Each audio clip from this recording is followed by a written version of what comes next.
my question is, why can't we have nice things? Why is it every time we participate, lately we watch something, we crowd around something, we go online, we run our mouth about it, we rave about it, we tell our friends about it, everybody's watching it, right? Yeah. And then the studios come out and they say, yeah, that's canceled, bruh. Yeah, that's not coming back, bruh. It's Yeah. happened time and time again. This was the issue I had with Netflix while I like stopped my subscriptions, restarted my subscription over and over and over with them because they were just canceling everything I was watching. Now here we go with HBO and Max recently canceling rap shit after we dreamed up this dream of our third season, what it will be, and all the things, and the way that it ended, and leaving us with a cliffhanger. This is not y'all's. This ain't HBO's first time pulling this on us because they did the same thing with Lovecraft Country, right? That's right. They did. Yeah. There are countless shows that this happens, and it can't be a numbers thing anymore. I would really this is why they was on strike too, because I really would like to see the numbers. Are we really watching it and by that much? But also, even if it's just us watching it, right? Why is that not enough? The sense does not make to me anymore. I'm really just like so upset and so confused. That along with recently, it came out in the news that Amazon Prime Video is also slashing, cutting the budgets for their international films. So this means films from Africa, films from India. They just are like, no, we're not gonna be doing that anymore. Hi, ay, ay. Tira, I'm so like pissed off. I'm telling Yeah. you. I'm telling you. Yeah. The sense does What not do you make to make of me. that? Like, let's start with rap shit. Because I'm personally impacted by this. Like you said, we reviewed this show. We really love this show. It only got 2 seasons. Like, what do you think? Like, what are your thoughts? Because to your point, like it can't be just the numbers, right? Or can it? What do you think? I mean, I assumed that the numbers were excellent. Mm-hmm. But also this came after it was delayed due to the strike. Right. Um here's how I feel. Here's how I feel. They announced the cancellation so soon that I don't think they had any intention of ever renewing it for season 3, right? Yeah. Uh-huh. Um and in that case, you should have just canceled it season 1 and not even gave us just archived the season 2 somewhere so that we didn't get involved in it. Right. Or give us a better ending for season 2 because I still have questions and I need answers and I need these characters to have better wrap ups to their stories. Like I feel like we just got left hanging. I really do. It's happened time and time again. Listen, I'm still waiting on a proper ending to My Wife and Kids. I'm Come still waiting on a on. proper ending for Living single. Living Yes, Single. yeah. I'm still waiting on a proper ending for The Jeffersons. You understand what I'm saying? So this is a tale as old as time. And then here's a thing. People always say, "Oh, we should support our own things. We should support. Tubi's not our own." Okay? Let's be clear. Tell them because you But told there me. there there are applications that are existing that are own. There's Quelly TV, there's All Black, there's a bunch of apps, but here's the issue. You all don't support them the way you support these name brands. It's just like y'all people who go out, you buy Gucci, everything like this, but you were shitting on the fact that Fubu was trying to make a comeback and that they were selling in Walmart. But it's yours. But it's something that belongs to your community. And I don't fucking y'all so be so tied up in big brands and shiny things because y'all so busy focusing and supporting on like what's popular instead of what's right. I don't. I'm sick of y'all. That's, you know what? Tell them how you really feel, T. Maybe Tell you them can how say you something a bit feel. more sweet because I'm getting upset. What's the solution, Tiara? You know, Like, I really don't know. Like rap shit in particular, I mean, it had all the ingredients and it had Issa Rae. It had an amazing writing team, great actors, a relevant, fun story. I don't know. I really do not know. But I will say, I agree with you. I think that the strike and the timing of it all is really what kind of put the nail in the coffin for this, and I hate that. Yeah, I really hate that. I do. I would wonder if HBO just leased the content and Issa's production company owns it, or did they buy the content from the production company? Because if that's the case, Issa, you probably could do a GoFundMe Real talk though. Real talk. and put the content on another platform. But something tells me that they just own the whole thing. I don't know, because Insecure was on HBO, but now it's on Netflix. So maybe not. Well, we got to find out. We're gonna see. Time will tell. We're gonna see. And everybody posting about it except for Issa, which is another issue. I don't make maybe she was just like, I'm done. I was done when they first. I mean, it could be that she might be like, listen, I've been new. Y'all just found out, so it could very well be that. I'm so disgusted. Yeah. But speaking of the international content, again, Prime is apparently going to be cutting the budgets for that. It's the fake diversity and inclusion for me. Like it's so ridiculous. But also I don't feel like they promoted their international content as proactively as like Netflix has. Netflix seems to put a lot of stuff right there on the front page. Everything from investing in the Korean films to the Indian films, the African films. They seem to be sort of putting certain stuff on the main page for people, for international audiences. Whereas I feel like with Prime, it existed there, but you kind of had to know about it. You know what I mean? It wasn't really a priority. Yeah. Right. Yeah. It was like they're checking the box. Like, oh, look, we have diverse content. It's here, but they're not promoting the content. Because honestly, I didn't even know it was there until you told me about this before we hit record. Yeah. They. But speaking of international content, yeah, I'm gonna cool myself down, and we're going to get into some international content with the review that we are about to do today. Yes. Okay. Yeah. Tiara, what? Let me off my sound. Yes. Tiara, what are we going to be reviewing today? Talk to the people. Yeah.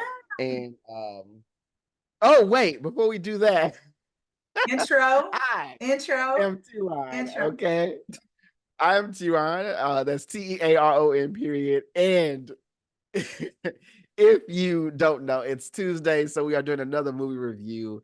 And of course, we are running our mouth right now, but I am here with... Hey, y'all. I'm Tiara, and like TeaRon said, it's Tuesday, so we are doing a movie and or TV show review, but in this case, it's a movie. So we're going to talk about the film called The Kitchen on Netflix. That's what we're getting into today. I'm getting out of this place. It's our home. Big ass room. Saving myself. So where do you live? Kitchen. Is it really like what they say it's like? Yeah.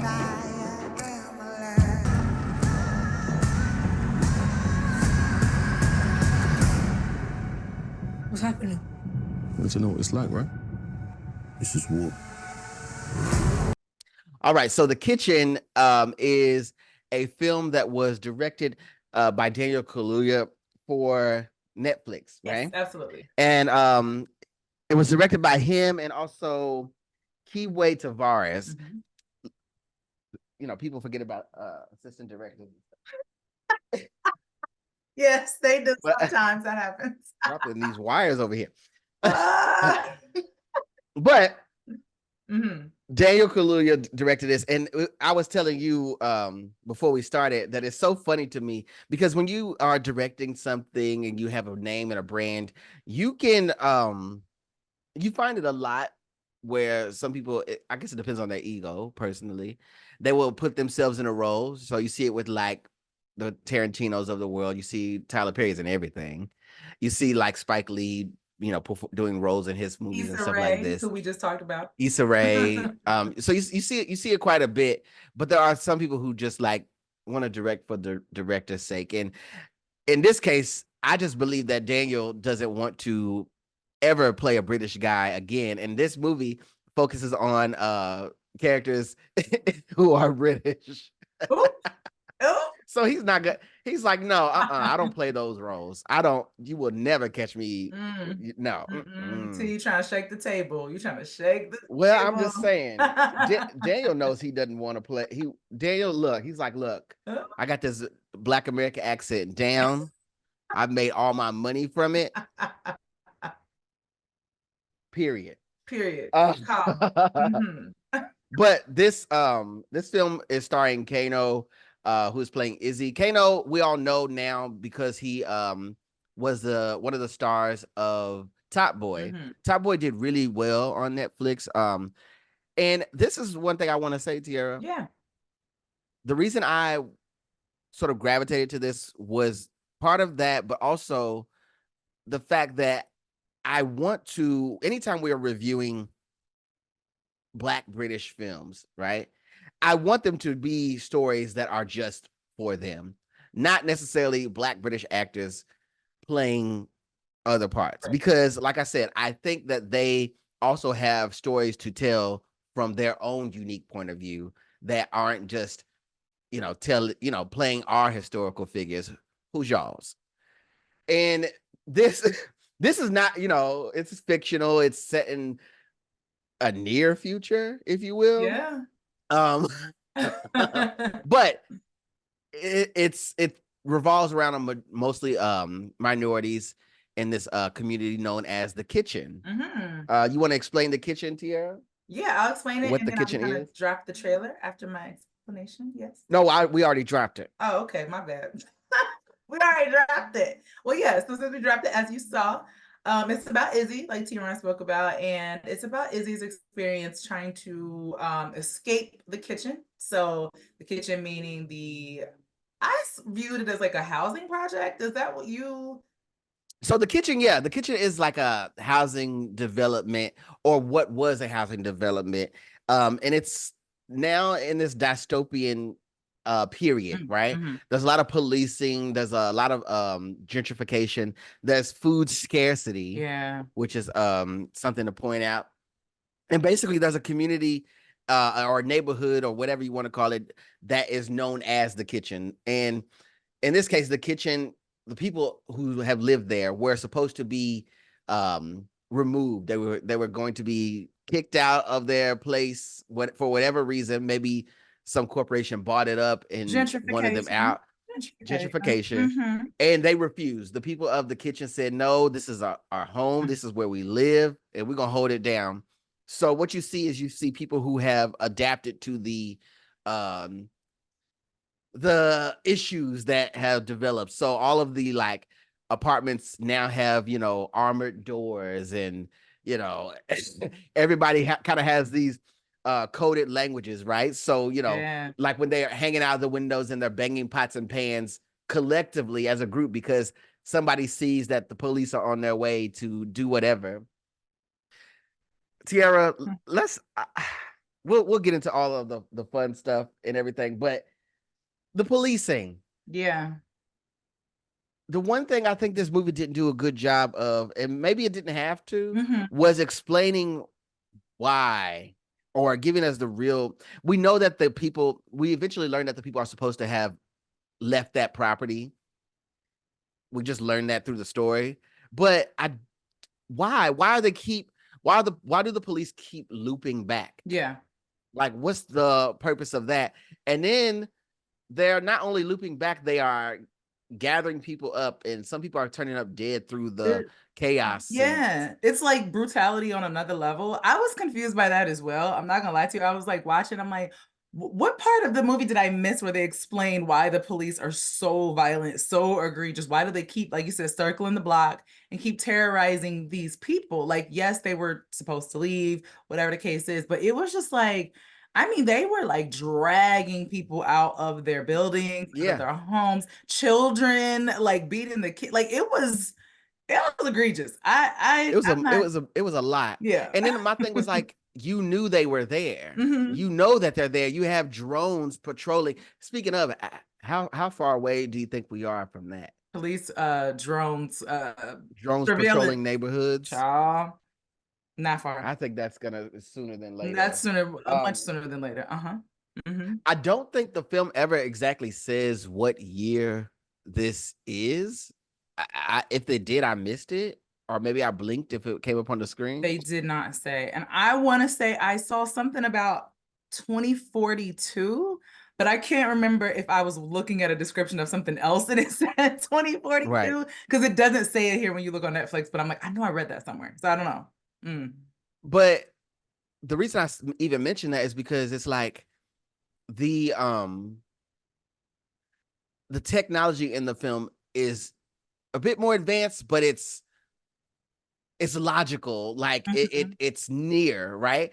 There's things that you see in the film from like, holographic signs to in the morning when Izzy gets up and he's brushing his teeth, he has notifications on his mirror that he's swiping away. Not gonna lie, I kind of love that. I was like, oh, I don't love that because the last thing I want in the morning while I'm brushing my teeth is messages popping up on me. I try not to even get on my phone like that first thing in the morning, I know I had that same thought too, but I was like, I don't play about a do not disturb or ignoring notifications. So like I have no problem with that, but just to know that they're there. Because have you ever tried to brush your teeth and like scroll your phone? It's hard to do. It's tough.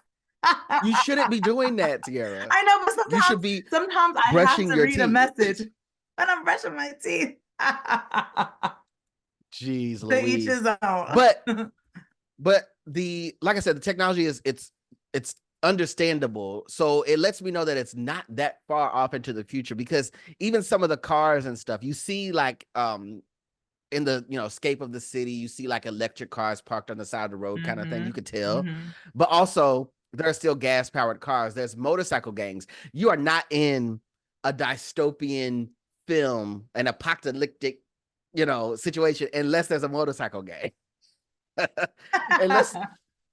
Can we talk about that? That seems to be a common, like you have to have a gang. They have to have unique helmets or jackets or something. In this case, one of the leading characters was he was like a gang leader, but just like minor stuff. They weren't like killing people. They were just terrorizing for things that they wanted, right? You know what they reminded me of? They reminded me of the Lost Boys from Hook and Peter Pan. Yeah. Like the main guy was like Rufio to me, and the other little guys, I was like, they are literally like the Lost Boys. And they had a girl in the group. And like you said, they weren't doing anything bad. All the crimes made sense. Yes.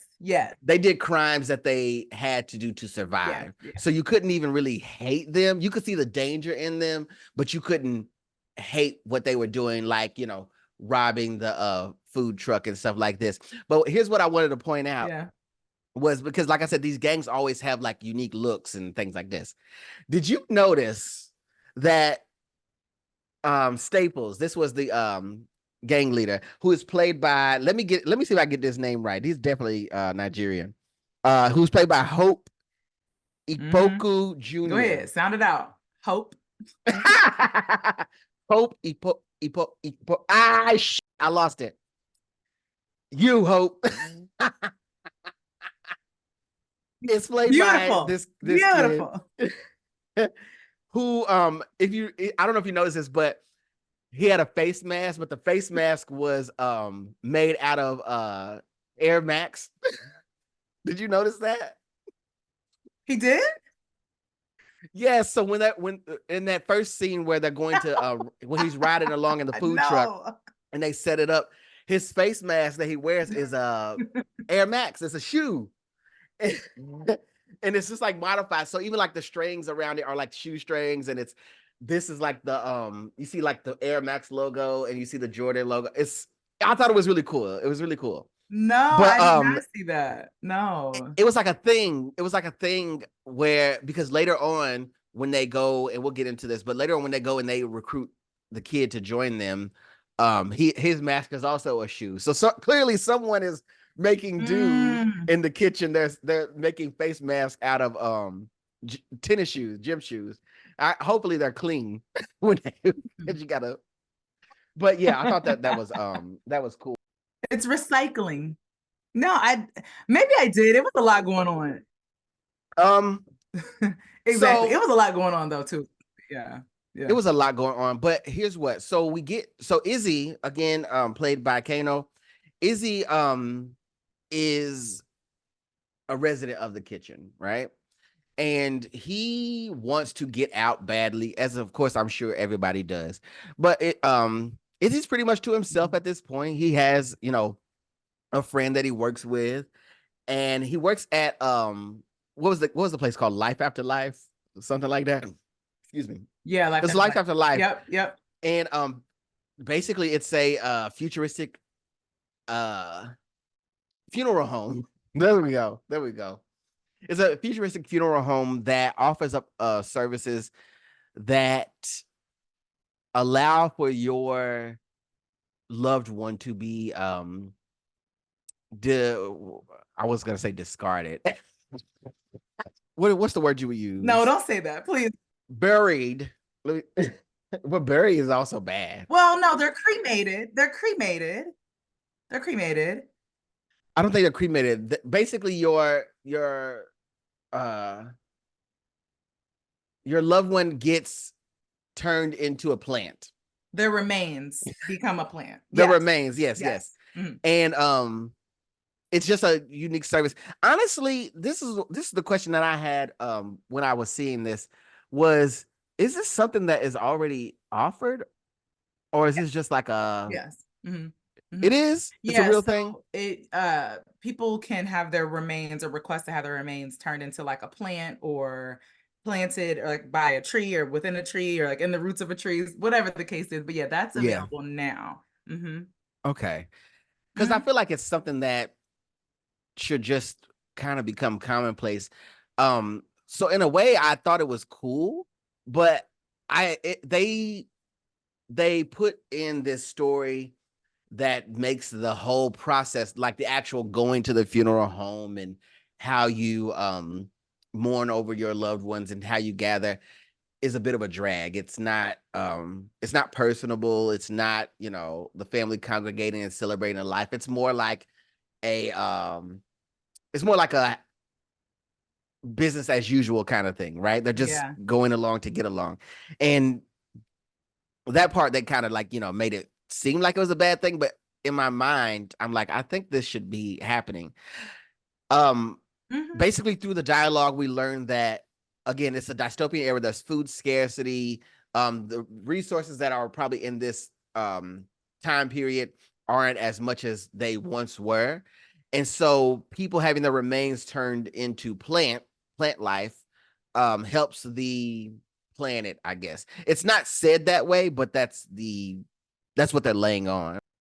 That was absolutely what I gathered. Yeah. That they were, because it was futuristic and, the sci-fi elements of it. I think that's what they were getting at, is like, okay, we're at a point at that time, we're at a point where like the planet is in dire need of all the things and all the help we can give it. So yeah, that was what I got from it. Plus I was also thinking like, like you said, we don't know what year that was. So like, I don't know. At some point, we're going to run out of space to put people in the ground. I'm just saying.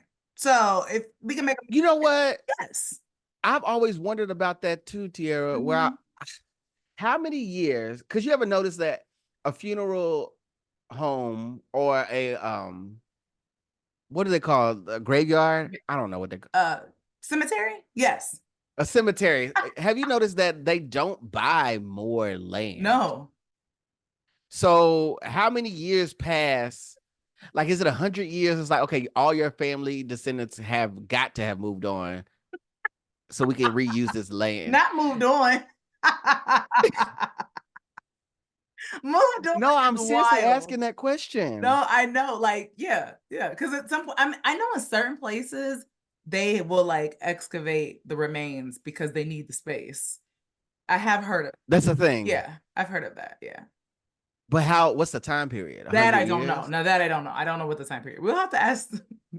Because what if you wanted to try and like trace your ancestry or just find out something and you wanted to go and visit a plot or whatever? I mean, I'm I sure don't they know, keep 'cause the records. I'm sure the records are there, but like they need the space. Dog, you've been here 100 years. We need this. Oh, well. But anyway. So, but anywho, Yeah. so while we are at Life After Life, we get introduced to a young kid named Benji. Benji is played by, let me see if I can get this kid's name right. Get it right. Jedaiah Bannerman. Yes. You know what? Yeah. I'm getting good at this. Don't worry. Don't you fret. I'm getting good at these names. When we get introduced to the kid, my first thought is Tiera. I'm like, okay, I see what this movie is. Yes. This is a troubled youth who just lost, their only parent. Yep. They got a smart mouth. Yep. And they are going to get attached to someone who is a loner. We've seen this formula time and time again. Yes. I think the only difference here is that all of his insults sound polite because he's British. So even when he's getting smart at the mouth, it's yeah, it's true. It's true. the Queen's English. Yes. Right. Whereas if you did this film in America and you've seen this film before, where we see a smart mouth kid who is attached to a loner, don't want to really be like an adult, right? And they got, it's a bit more vulgar. Yes. Yes. So the kid is not unlikable ever. I think you find that sometimes with other films that try to do this. The kid is not unlikable or annoying. He's not just disrespectful for disrespectful sake and stuff like this. But he got a little spark to him. Yeah. He's also like what, 13-ish years old, maybe 14 at the max. So that's the age where you expect that, but then also his mother died, and he's by himself. He doesn't have a father. So yeah, I expected him to be this way, but like you said, I didn't dislike him. I actually was like rooting for him the whole time. I like Yeah. And we we meet him at the funeral home, and basically Izi notices that one of the funerals that are in that are happening is someone that he recognized or that he remembered. So he goes to check it out. Turns out that there's nobody there at this woman's service except for the funeral director, the person that does the generic eulogy, and then the son of this woman. Yeah. And that's it, right? Well, the son notices that Izi was around, and it wasn't just like, oh, he's around because he works there. It was like, no, you felt something. So the son goes out, sees Izi, and then it's on from there. I think it's important to note, yes, it's on from there, but I also think it's important to note that Benji immediately asked Izi if he is his father because he felt. Did he? Yes, he asked him that. He said, "Are you my dad? How do you know my mom? Why are you here?" I thought he just asked like, "How do you know my mom?" I didn't hear that. I didn't hear him ask that. "Are you my father?" Oh well, I didn't know. He said he was expecting for his dad to show up. He didn't know him. He never met him. He was expecting him to be at the service, and so Izzy is the one that showed up, and so that's what they thought. But like you said, it's on from there. See, this is your bike. Move from me, man. Can I have a go? I'm good on bikes. Let me just show you. No, move, man. I'm good on bikes. Let me just show you. Move. Man, let me just show you. Hey, listen. It's your mum's funeral today, man. Yeah, I get it. Don't want to have to tell you to fuck off.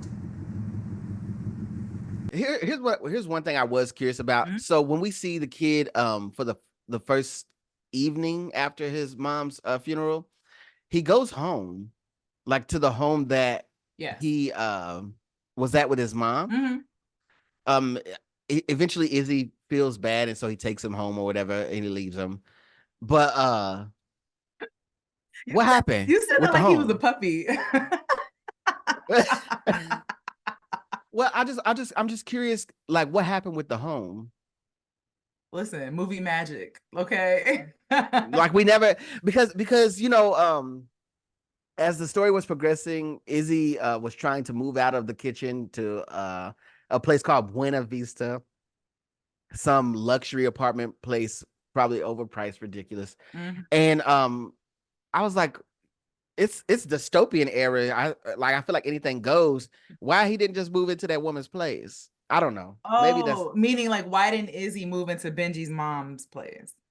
Is that right? yeah, because there was a whole place, and but also why was Benji just able to go home by himself? I guess he didn't have anybody, but nobody gave a crap. Yeah, I mean he didn't have nowhere else to go. So And it also seemed like a better place than the kitchen. yes. However, he would have been alone. Yeah. Mhm. I don't know.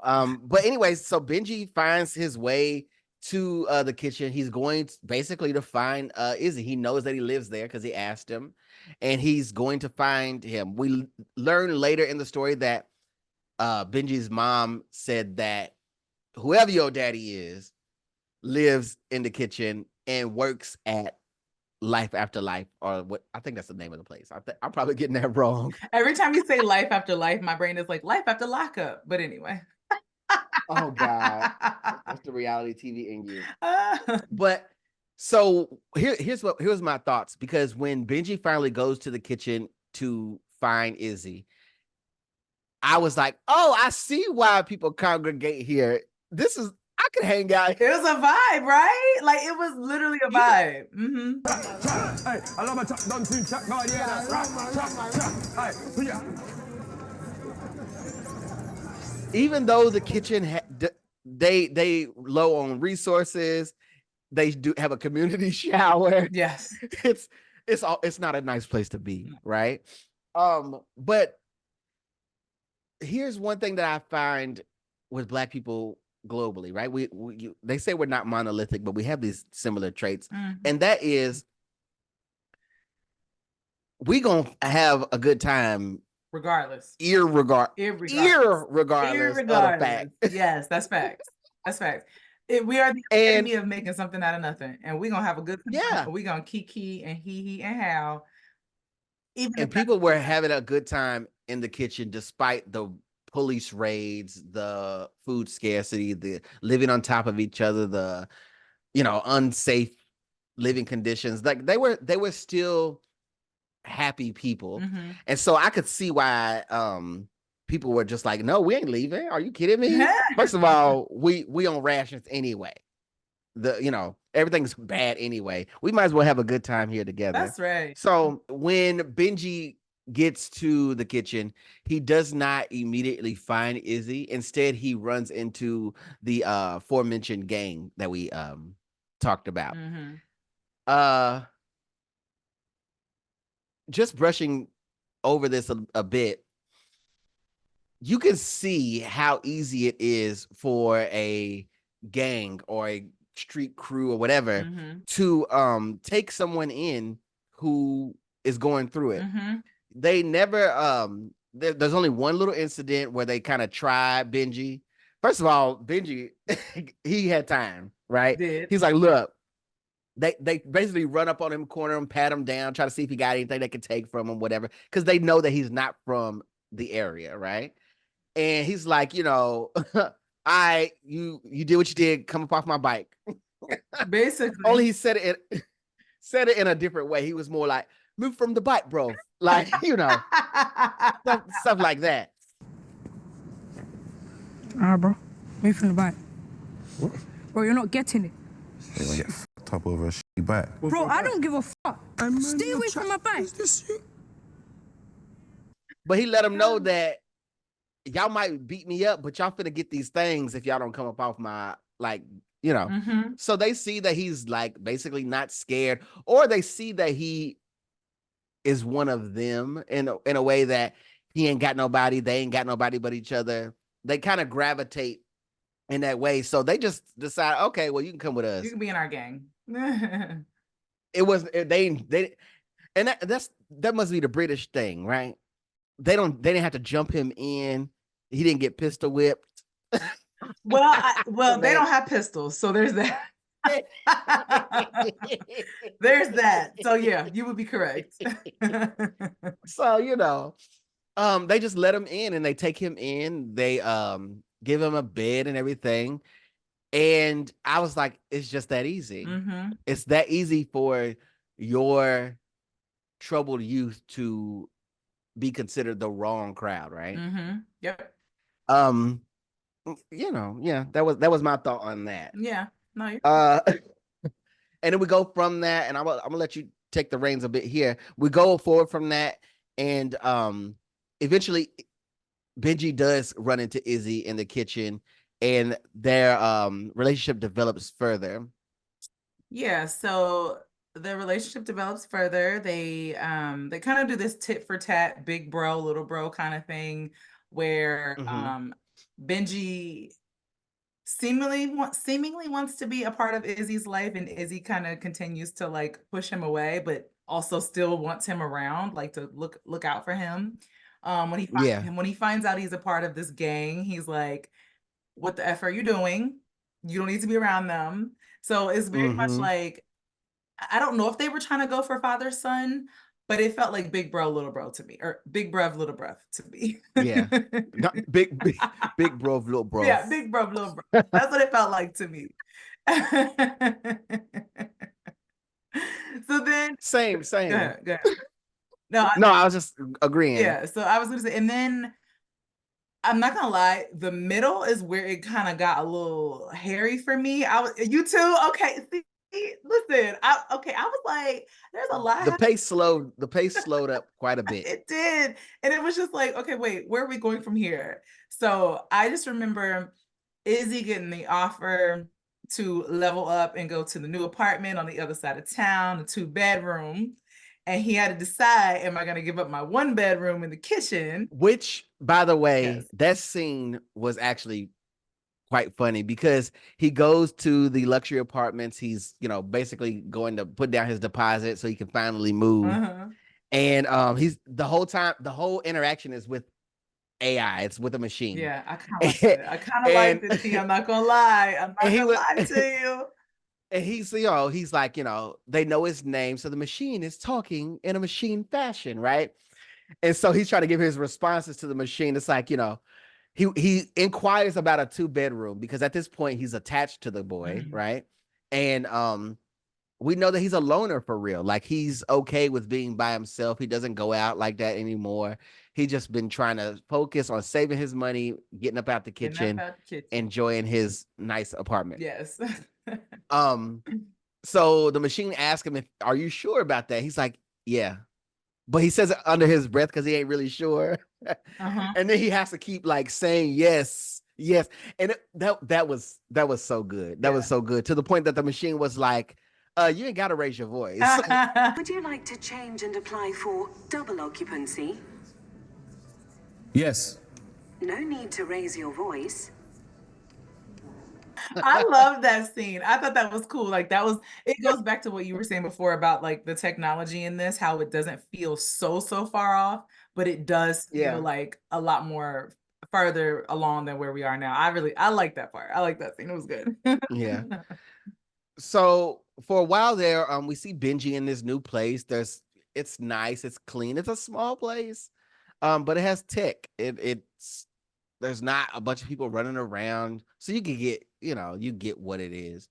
But he's not himself anymore. He's grown attached to this kid, and at this point, he's starting to make peace with the fact that this kid might be mine. He's convinced. Basically, he knows that he had a relationship with the woman who died, and that she had a kid. She probably at some point told him, hey, you got a son, but they just never got along and he never saw the kid, for whatever reason, right? Here's what I was going to say in the movie. And it's going to be just the casting thing, right? Yeah. Izzy agrees at one point, Izzy and Benji are having a heart-to-heart, right? And Benji finally comes out and asks him again, apparently, because I didn't know he asked before. He's like, "Are you my father?"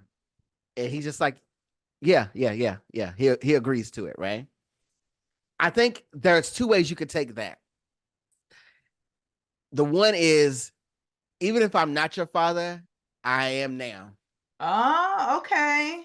Right? All right. I see you. And then the two is, I've known all along that I am. But I'm glad that they didn't go this route because, again, we're in a time where technology is like, boop, boop, boop, boop, boop, boop. The paternity test could have happened just to be sure, right? They could have went to one of them little drugstores, got a little test. What they could at this point, I don't know. He took Benji out to get his hair cut, and there was like a hair simulator. So I'm sure they could they could probably just do the paternity test online, like spit into a thing and or go down to the CVS and do it right then and there. Get the results the same. Here's what I was gonna say, because Benji doesn't look a lot like, and this is the casting, of course, but Benji doesn't look a lot like Izzy, because Izzy's light bright. And you have to say that. Go ahead. Well, I'm just saying, Izzy is like a light-skinned black man. Thank you. And Benji is dark. Okay. And so is Benji's mother. And all I could think was, you sure you don't want to do a test just to be sure that you get? But also, I was like, what if, even if that's the case, let's say you are his father, your genes were swallowed up. Have you? I hate y'all for that. I just want to say, I truly hate y'all for that. For making that a thing. I hate y'all. Izzy's genes were swallowed up by the mother's genes. And so Benji looked like his mama. Let me just put it that way. He was his mama's son. I had the same thought too. I was like, I mean, I know this is just casting, and I'm glad that Jedaiah got the role because I thought he did a fantastic job. So I'm like, I get it. But also, this ain't his daddy. Like, we not. But that's what I was saying. I was glad that the movie did not directly address the paternity in a way that it fully answered it, because again, we're living in a world where, like I said, resources are minimal. Everybody's going along to get along.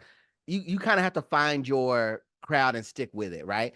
So either Benji was going to end up with the gang who were gonna look after him, right? I never felt at any point in the movie that the gang was going to be harmful, even when they were doing things. I felt like everybody kind of had each other's back. Of course, it was a lot more dangerous, right? So they were gonna, look after him or whatever, but he was either going to let that happen or he was going to take him in. And at that point, he had already grown so attached to the kid, and he had a relationship with the kid's mom regardless, right? So even if he wasn't his biological son, it was already set at that point. He knew that the kid had nobody. And at one point they discussed his relationship with the kid's mom, and Benji says to Izzy that my mom said, she basically told him about Izzy, or it could have been about any guy. But she told him about Izzy, and she was like, your father didn't love me, but he would have loved you, right? But I think that may have been her belief, but he clearly has some sort of attachment to this woman enough to just assume that, that's a possibility that that's my kid and I should step up. I don't think I don't know. It was just interesting, but I think it would have been totally different, and we would have felt entirely different if they actually said or did something to show us that he was his actual father. Right. It wasn't needed in this time period. It wasn't important. Right. Well. Did you think of that? I'm just trying to think, like, it wasn't important, or because they left it open-ended, so some people may feel like it didn't wrap up the story, like it didn't conclude, but it wrapped it for me, because the way I see things, Tiera, is like, in this life, come on, in this life, we have relatives. Mhm. These are people you're born, you share a similar bloodline. Mhm. These are your first cousins. These are your aunts and uncles, people that you spend the night with when you're growing up, Mhm. right? Spend the Those are night. relatives. Mhm. But when you get to a certain age and you're out in the world, right? And you go out, you find that you accumulate over time your chosen family. Facts. And those ties tend to be stronger than just a relative. Mhm. There's relatives I have that I haven't spoken to in decades, right? Mhm. But they're Mhm. still my relatives. Sure. Would I feel the same way I do about them as I do about someone I met along the way who I've adopted as family? We all have best friends and stuff that are like family, Yeah. like just for, I don't know your mom's first name, Mhm. right? Mhm. I just call your mom. Mom. Yeah, Okay. that's true. That's true. It's like that kind of thing where it's like, and so when you have people who are your chosen family, I think it means more than the blood test. Yeah, I agree. And that's why to me, I feel like it was wrapped up. But like you said, some people may not feel that way, but I think that is a stronger seal than them saying, hey, for sure that's his kid. That's his daddy. I just think like what you were saying about the genes being swallowed. People gonna be like, oh, how you know that's the daddy? We need to wrap it up. Da, da, da, da, da. So I can see it going both ways. I really can. But that's why they did it. So I mean that's cool. It has us talking about it. Yeah. Yeah. It's guys talking. Yeah. So as we always do Oh. this, I was gonna say, as we always do here is talk about favorites, moments, and least favorite. Mhm. So I am curious, what is your favorite moment of this movie?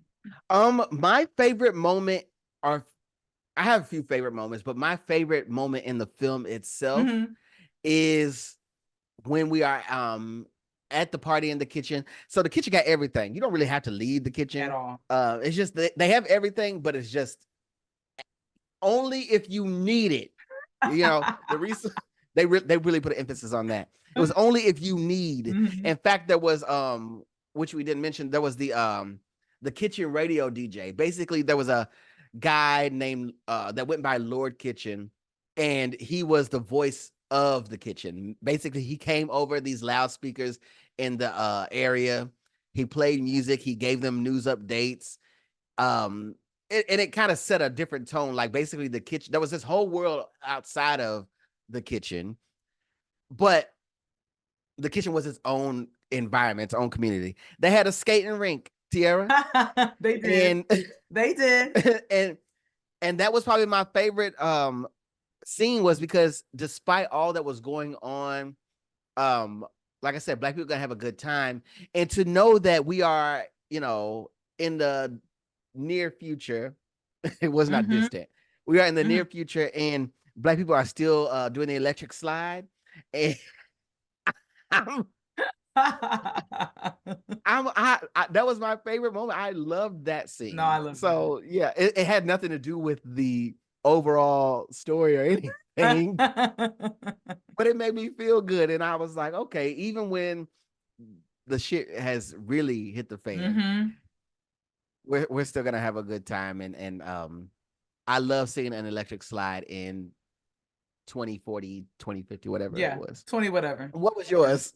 We kind of already talked about it, but like I think my favorite moments for the technology and just seeing how it, like I said, it's not so far off from what we're doing now, but it like made sense. Yeah. The mirror notifications. Yes, I agree that it's a lot, but it could be cool. Like, or being able to like take a shower and turn the music on from the mirror. They got that stuff. They got that stuff now. Excuse me. See, I'm behind. So okay. They do.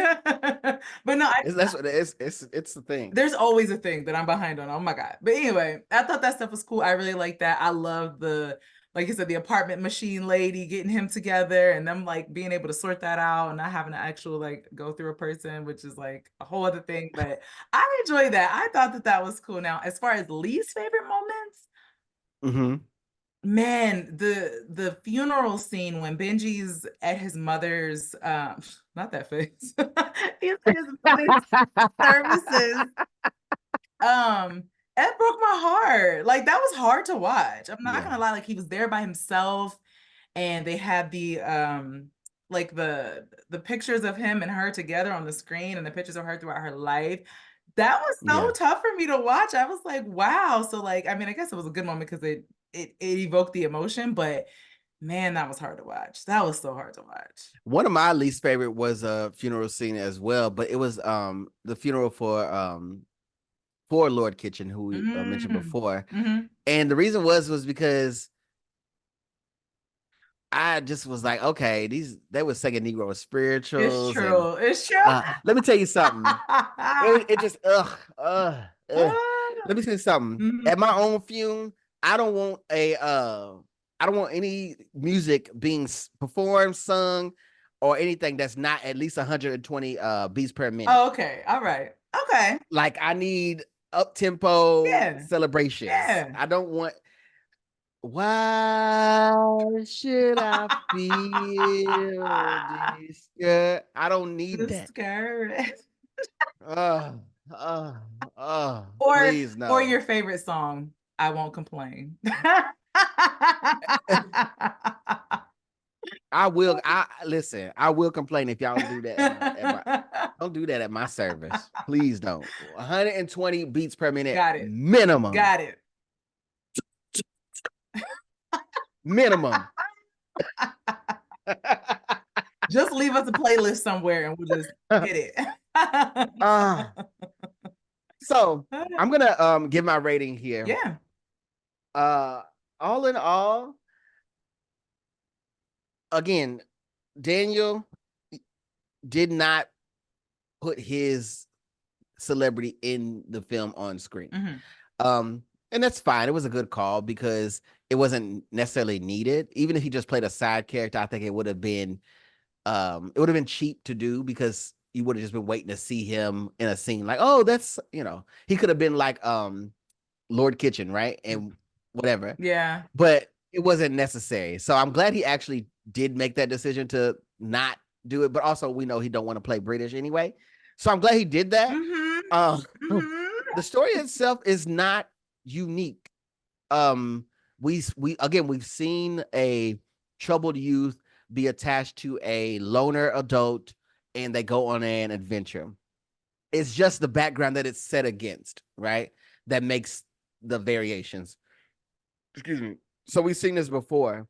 There were some clever moments in the film. It was well written. I enjoyed the performances, especially from Benji. What was the kid's name? Jedaiah, especially from Jedaiah. I enjoyed his performance a whole lot. So I hope to see him do more things. I don't know if this was his first film or not, but he's really good.